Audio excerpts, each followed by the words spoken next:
s'il vous plaît, parlons d'un sujet. Tu sais que j'aime bien lier le contexte astral à soit un aspect du développement personnel, du life coaching, quelque chose qui t'aide à atterrir toute cette énergie disponible in real life. Donc voilà, je vais te parler de quelque chose qui fait partie un peu de l'ouverture spirituelle qui est de plus en plus grande dans le monde occidental et qui s'appelle bypass spirituel. Alors j'ai déjà parlé à un moment donné d'ego spirituel. Je vais te reparler un tout petit peu aujourd'hui de ce que l'ego spirituel est.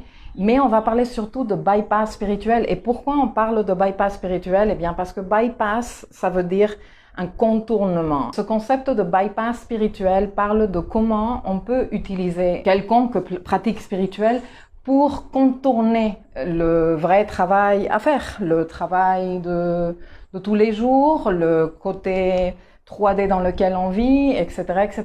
Et avec les configurations qu'on a, ce sujet du bypass spirituel, il est mais entièrement d'actualité, donc je veux t'en parler. Le bypass spirituel est en rapport avec l'ouverture spirituelle qui se vit en ce moment, et depuis un moment et de plus en plus, dans le monde occidental qui est celui que je connais. Bien sûr que quand on explore un sujet en tant qu'être humain, plus on s'ouvre, plus on ouvre la porte, si tu veux, sur ce sujet-là, plus il y a des trucs qui entrent, et plus il y a des trucs qui sortent, et plus il y a... voilà. Plus on s'ouvre à l'exploration spirituelle qui est merveilleuse et très bien, plus il y a des débordements et plus on part un peu dans les extrêmes, etc., etc. Dans ce contexte-là, il y a une notion qui est celle de ego spirituel. Normalement, toute pratique spirituelle est censée te permettre de connecter avec toi-même, de travailler ta solidité intérieure, de travailler ta foi, ta certitude, de te donner des outils pour mieux t'aider à te connaître, à connaître l'autre, à établir des liens plus simples, plus équilibrés avec les autres. Mais tout ceci devrait en principe te rapprocher des autres.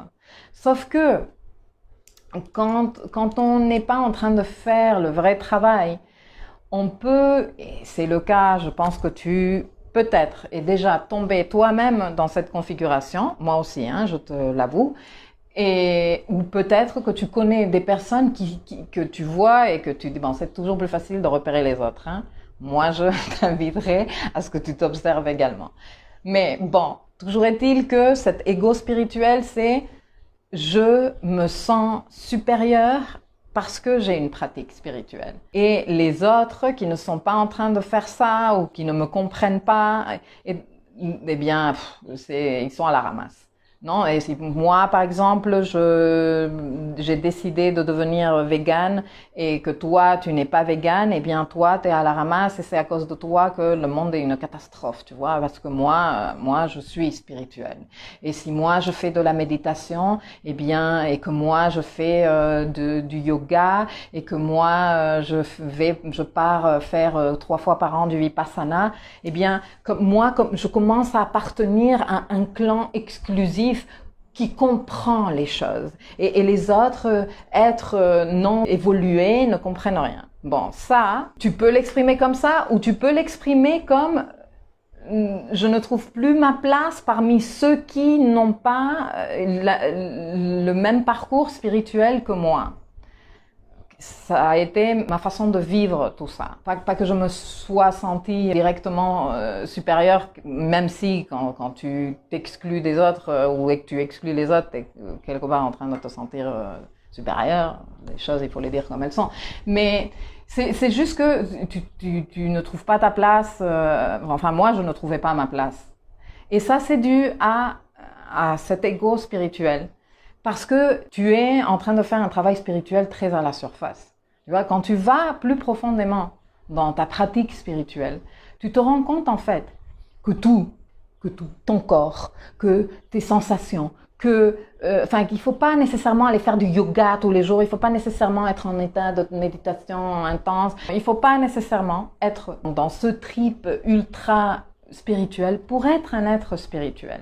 Et que la spiritualité, c'est une question de connexion à soi-même et par extension de connexion à l'autre dans l'humilité, dans l'ouverture, etc., etc. C'est commencer à voir les liens que tu as avec les autres et ta vie en général d'une perspective beaucoup plus enrichissante, saine, apaisante, sereine, évolutive, humaine pour toi-même.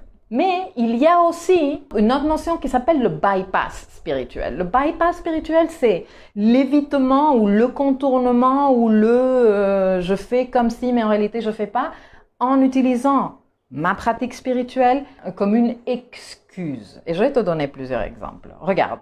Ça, c'est un classique. Cette personne qui est apparemment très spirituelle, qui est prof de yoga ou qui pratique du yoga, etc., etc., et qui est fauché de chez fauché, qui est chétif, qui est maigrichon ou maigrichonne. Je ne suis pas en train de dire quelqu'un qui est fin, mais parce que nous avons différentes constitutions, il y a des grandes personnes comme moi je suis une grande personne, hein, on n'a pas l'air peut-être en caméra, mais je suis très très grande, j'ai de très grandes mains.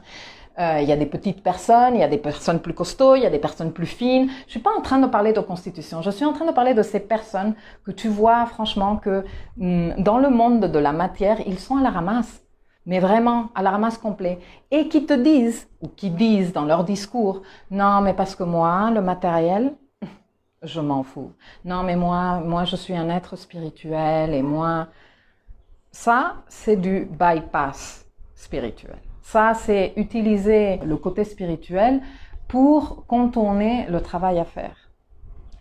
Parce que, clairement, cet exemple de personne est quelqu'un qui a du mal à évoluer dans la 3e dimension, dans le monde de la matière. Dans le monde de la matière, on a besoin de ressources énergétiques à travers ce qu'on mange. Donc si tu es tout maigrichon ou toute maigrichonne et que tu as du mal et que tu n'as pas l'énergie, il se passe quelque chose dans ta gestion de ta dimension matérielle.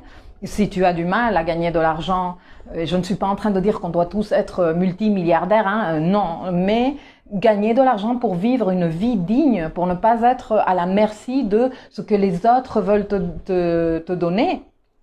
Ça arrive, tu vas dans un cours de yoga par exemple, et non, paye-moi ce que tu veux, ou je fais de l'art et ta volonté. Mais comment tu fais ça? Comment tu fais ça? Pourquoi? Parce que tu ne sais pas gérer ta dimension matérielle. Tu as du mal à mettre une valeur à ton travail. Et c'est pour ça que tu ne te fais pas payer ce que ton travail vaut réellement. Parce que on commence par, c'est toi qui ne le valorise pas suffisamment, tu vois.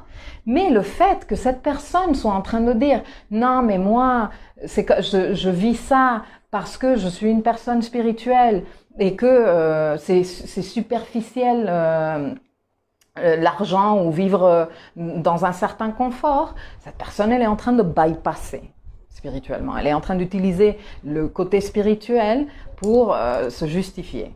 Un autre cas classique, s'il te plaît. Je suis dans une relation hyper toxique, non, violente, de lutte au pouvoir, malsaine, enfin bref, qui ne me fait aucun bien et que moi je ne fais aucun bien à celui avec qui j'ai cette relation, mais je me fais une raison, je reste là, je ne suis pas encore partie, je ne mets pas de limite ou quoi que ce soit parce que je suis en train de payer du karma. Non, mais c'est ma relation avec elle, elle est karmique. Et je suis en train de nettoyer du karma. C'est pour ça que j'ai des rapports comme ça. Non, mais excuse-moi. À un moment donné, il faut que tu prennes soin de ta personne. Et être spirituel, c'est ça. C'est te dire, et moi d'abord, qu'est-ce que je suis, dans quel état je suis, non?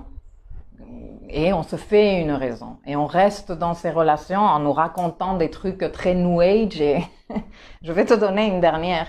Et franchement, j'ai même vu un exemple, je me rappelle pas de comment s'appelle cette personne, mais j'ai même vu un exemple de quelqu'un important qui disait ça, et je disais, mais comment tu peux être une personnalité aussi importante, comment tu peux avoir un rôle aussi important dans le monde de la méditation et spirituelle, et comment tu peux être en train de dire un mensonge pareil? Bon, bien sûr que cette personne disait ce mensonge pareil, ce mensonge pareil parce que c'est un mensonge qu'elle se raconte à elle-même, mais c'est faux. Et ça, c'est je ne suis jamais en colère. Moi, je n'ai jamais peur de rien. Non, moi, la tristesse, c'est fini pour toujours, parce que moi, je suis spirituelle. Sérieusement? Tu es sérieux? Parce que si tu n'as jamais de colère, et que tu n'as jamais de tristesse, et que tu n'as jamais de peur de quoi que ce soit, tu n'es plus humain, tu vois? Sauf que, newsflash, moi je te vois, t'es humain là, hein?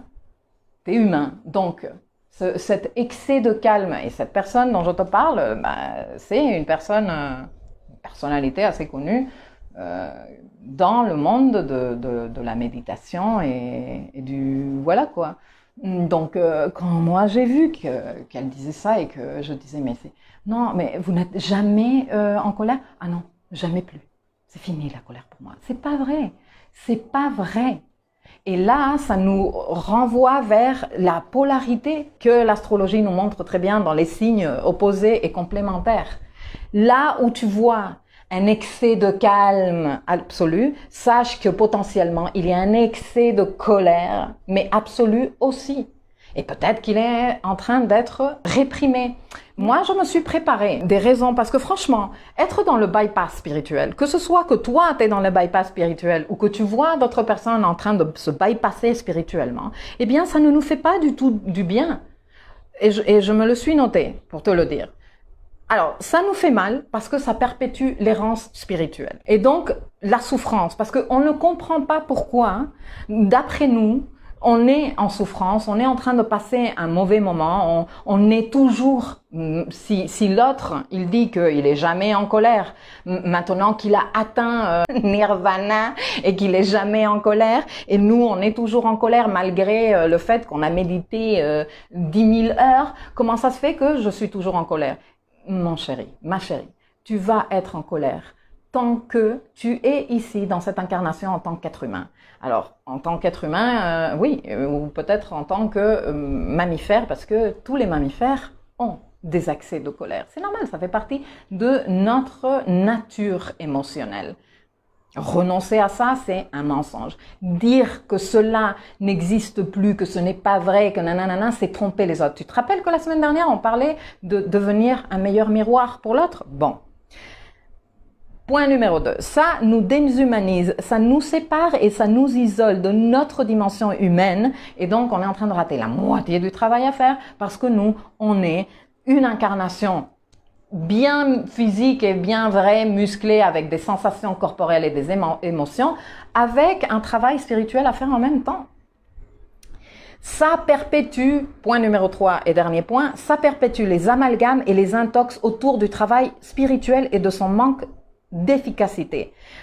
Et on encourage que d'autres personnes qui nous regardent comme miroir disent « Ah ouais, c'est vrai, c'est une arnaque, ça ne sert à rien, etc. etc. » S'il vous plaît, le bypass spirituel, c'est pas vraiment une bonne chose. J'ai préparé aussi 7 exemples de signes de bypass spirituel pour que tu les notes mentalement et tu t'observes. Est-ce que je ne suis pas en train de me bypasser spirituellement? Indépendamment des 3 exemples que je t'ai donnés, qui sont des exemples archétypales, j'ai envie de te dire, et qui sont un peu caricaturisés, hein. Tu me comprends bien. Mais bon, c'est pour jouer un peu le jeu et que ce soit un peu plus agréable vu que je suis là à chaque fois 1 heure. Alors, utiliser une croyance ou une philosophie spirituelle pour éviter de faire face aux situations importantes de la vie, d'agir et de se responsabiliser. Genre, avec l'astrologie, on fait ça très souvent, hein. Je sais pas, je peux pas être une personne responsable, je suis née avec Saturne rétrograde. Donc, désolée, je ne peux pas. Numéro 2, vouloir réprimer ou ignorer les émotions dites négatives. Dont je te parlais avant. La colère, la peur. Ah non, ça c'est négatif. Ah non, mais moi, moi, j'ai fait tant de mois de thérapie, j'ai fait tant de mois de développement personnel et depuis, jamais plus je ne suis en colère. Faux. Absolument faux. 3. Refuser d'accueillir l'ombre en s'accrochant systématiquement à des notions comme good vibes only ou vivre dans la paix, l'amour et la lumière et ne jamais plus avoir de conflit. Ça rend ces trucs-là vides de sens. Après, quand tu les lis ou tu les écoutes ailleurs, dans un contexte qui leur donne un peu plus de sens, tu ne leur donnes pas la valeur qu'ils ont tellement ils ont été mal utilisés dans des situations vides de sens et superficielles. Non, on est fait de tout. On n'est pas là pour se polariser dans la lumière. On n'est pas là pour se polariser dans l'ombre non plus, hein, et être le relou à chaque fois de la vie, c'est un rabat-joie et tout. Non, on est un coup de lumière et un coup d'ombre. On est un coup de joie et un coup de tristesse. On est un coup de calme et un coup de colère. On est un coup de peur et un coup de foi, tranquillité et certitude et apaisement personnel. On est tout ça. 4. Surintellectualiser les expériences de vie pour éviter d'avoir à gérer les déclencheurs émotionnels et les vagues émotionnelles qui vont avec. Quand on part, et ça c'est typique déclencheur d'anxiété, dans la suranalyse et la surintellectualisation des choses, parce que rester dans le « putain, ça me fait mal, ça me fait peur, ça me déstabilise, je ne sais pas quoi faire avec cette émotion, elle me traverse, elle me fait des sensations bizarres dans le corps », on ne sait pas comment gérer ça, on appelle ces émotions négatives et donc on part dans la surintellectualisation. Vide de sens, parce que détaché de l'expérience corporelle de sensations et émotionnelles. 5. Bon, ça c'est un peu rattaché à l'ego spirituel. Penser qu'on est super spécial ou qu'on est différent en raison de nos croyances ou nos pratiques spirituelles. Genre, je suis un travailleur de la lumière et le monde ne me mérite pas et le monde ne me comprend pas. Ou avoir une attitude paternalisante. Je ne sais pas si on dit comme ça, patronizing. Bon. Sinon, je suis désolée, et dans l'édition, je mettrai ici le mot correct. 6, je vais bientôt terminer. Se désengager ou se déresponsabiliser avec l'excuse de laisser ça à la vie, Dieu, l'univers, j'en sais rien, chacun, tu vois. Non, mais le temps va réparer ça. Non, le temps ne répare une merde. L'univers ne va réparer rien du tout, la vie ne va pas mettre les trucs, et toi, il faut que tu fasses un travail sur toi, ça c'est le mieux à faire. Et puis la dernière, confondre acceptation avec renonciation ou abandon. Genre, je n'y peux rien. C'est ce que c'est et je n'y peux rien, alors j'accepte. Accepter ne veut pas dire renoncer. Accepter ne veut pas dire s'abandonner ou abandonner. Accepter veut dire voir avec les yeux et voir bien clair et dire ça c'est comme ça et j'accepte. Et à partir de là, tu sais comment te positionner. Accepter devrait être source de pouvoir, pas source de te vider, de te déconnecter de la vie. Je vais te dire un truc. Tu sais, d'après la perspective astrologique que je pratique, chacun de nous a choisi d'incarner dans cette vie avec ses caractéristiques, indépendamment du fait qu'il y a toujours le libre arbitre et que tout n'est pas déterminé. Il y a les grandes lignes, si tu veux, qui sont quelque part les règles mises, et après toi, en fonction de ces règles, tu vas évoluer. Mais la première personne à t'avoir choisi dans cette vie que tu es en train de parcourir, c'était toi. Toi, tu t'es choisi, la première ou le premier. Toi, tu as dit, moi, je vais être cette personne. Je vais naître ici, dans cette famille, avec ces caractéristiques-là, et je vais avoir ces défis, et je vais avoir ce chemin d'évolution, et je vais avoir cette lune, c'est toi qui t'es choisi. Alors, ne t'abandonne pas dans le chemin. Quand les choses se compliquent, quand tu te prends en pleine gueule une configuration qui te demande de te retourner vers toi et de te dire, ah ouais, qu'est-ce que j'apprends de ça? Comment j'évolue dans ça? Ne t'abandonne pas, ne te contourne pas, ne fais pas ça, ne renonce pas à toi, à ce que tu as choisi pour toi, s'il te plaît. Terminé, et en m'inspirant d'une note d'une femme qui écrit dans un blog qui s'appelle risingwoman.com, que je te recommande si tu sais lire en anglais, et sinon, tant pis.